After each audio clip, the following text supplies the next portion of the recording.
Hello, my name is Christian Laslett, and I am a professor of criminology here at Ulster University.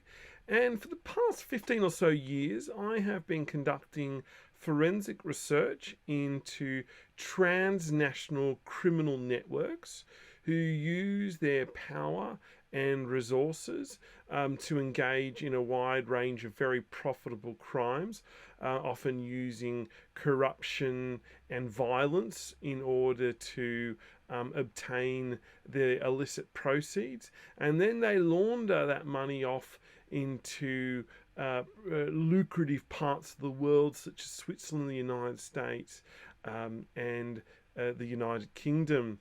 And as a part of that work, what has really struck me is the way in which the globe and particularly jurisdictions like the UK, the United States, Switzerland, Singapore, some of the biggest global financial centers of the world, provide a candy shop of tools, the balaclava and shotgun, if you will, which these transnational networks happily use in order to conduct their crimes, to conceal their involvement in these crimes, and then to launder the proceeds so they can enjoy all the finer things in life, like Learjets and Picasso paintings. And that experience really forms a chief part of the curriculum that you'll study on the module Global Landscapes of Crime and Justice, which I coordinate with my good colleague Dr. David Stanzik. And in this module, what we do is we look at the transnational architecture that different criminal networks have taken advantage of in order to execute their crimes and in order to conceal their involvement and then to launder the good stuff so they can live the nice life. And we do that through a unique approach because I don't like to kind of study textbooks, if you will. I like to get out there and get my hands dirty and study the real world and how things are really done. And mercifully, we have a lot of really interesting materials as a result of prosecutions and asset forfeiture cases and research and media investigations, which allow us to see these transnational networks in fine detail. So for this module, we study transnational criminal networks through case clinics. We look each week at different case studies and we delve into their details. So just to give you a sense of what that might look like, here are three examples of cases that we inquire in this module. The first one down the bottom involves a Malaysian individual, Joe Low, who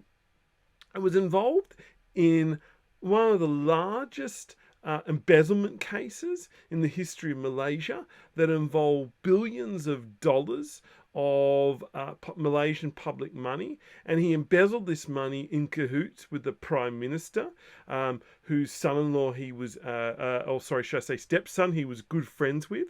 And they laundered this money off into places like the United States and even used the money to finance the production of The Wolf of Wall Street, the Martin Scorsese film about, funnily enough, corporate crime. Quite a bit of irony there. So that's one case we look at. Another one is the next image up, and that is Gulnara Karimova, who's standing next to the former president of the United States. And she is the daughter of Uzbekistan's first president, a brutal authoritarian president, and using her father's power, she solicited billions of dollars in bribes from major multinational companies.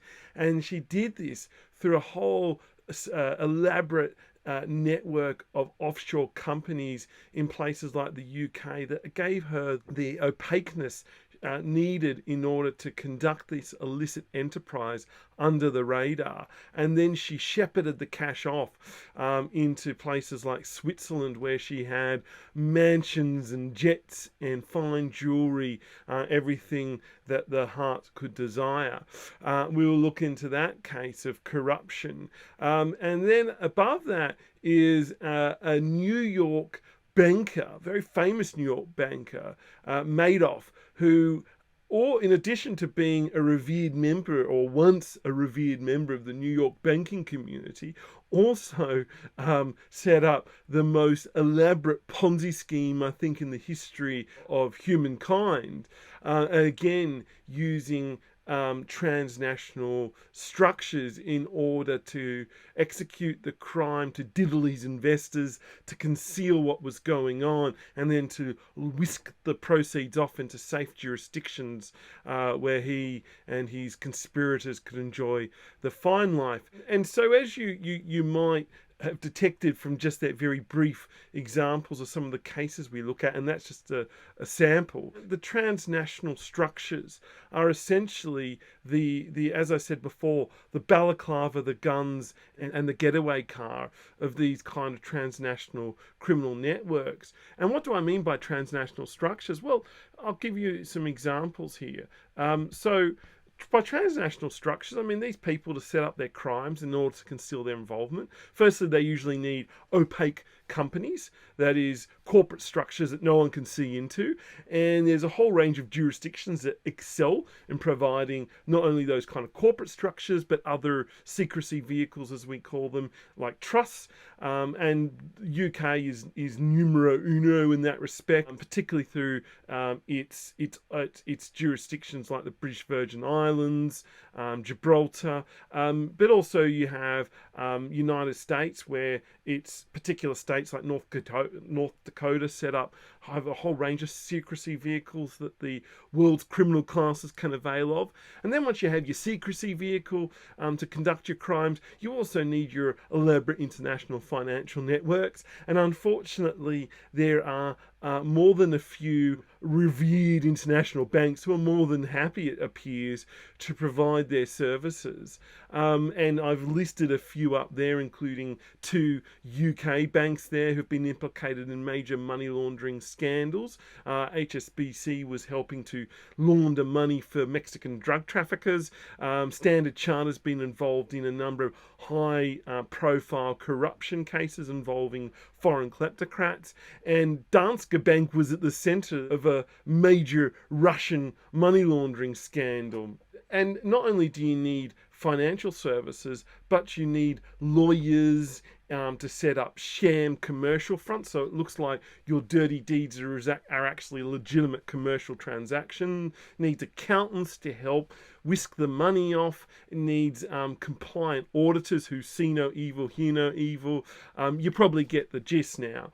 And so in global landscapes, and it involves scrapes, we really delve into this transnational structure of nice suited people in wealthy corridors of the world who help these criminal groups execute their crimes, conceal their involvement in these crimes, distance their involvement in these crimes, and then also obviously to launder the proceeds into safe jurisdictions. And so not only do we do that in this module, not only do we study the intricate transnational architecture that's critical to these crimes, but we also set about understanding the anti-money laundering networks, or anti-money laundering frameworks, I should say, that have been set up to try and combat these crimes. And this is taking place on a global scale. And we look at the reasons why these anti-money laundering frameworks that are being set up by governments like the UK, the US, Switzerland, which are some of the prime corridors through which these crimes occur, are actually failing, and why they're unable to restrain the pernicious actors, like I mentioned before, from aiding and abetting these criminal networks. So we'll look at what are some of the weaknesses and challenges. And this is a really important area, I think, because we're seeing that issues like transnational fraud, corruption, environmental crimes, drug trafficking are absolutely, and the way they're executed through the financial and corporate corridors of regions like the United Kingdom, Switzerland, the United States, Singapore, Hong Kong. We're seeing that become an absolutely critical public policy issue, and we're seeing a whole range of laws and regulations being passed trying to prohibit this activity, and we're seeing emerge around these laws a whole range of law enforcement bodies who are being funded to combat these crimes, and we're seeing a large private sector compliance community who are supporting or trying to support regulators and support large multinational companies to try and root out this behavior from their institutions. And so not only is this a really interesting module, I think, to study, because it's about one of the biggest crimes sprees currently known to humankind, but also because it will train you in a whole range of skills and knowledges that will equip you to enter a burgeoning industry of crime control that's really trying to tackle these forms of white collar and organized crime. So I really hope you'll consider the Masters. I hope you will not only consider the Masters, but sign up for this module, and I'll see you next semester. Thanks very much.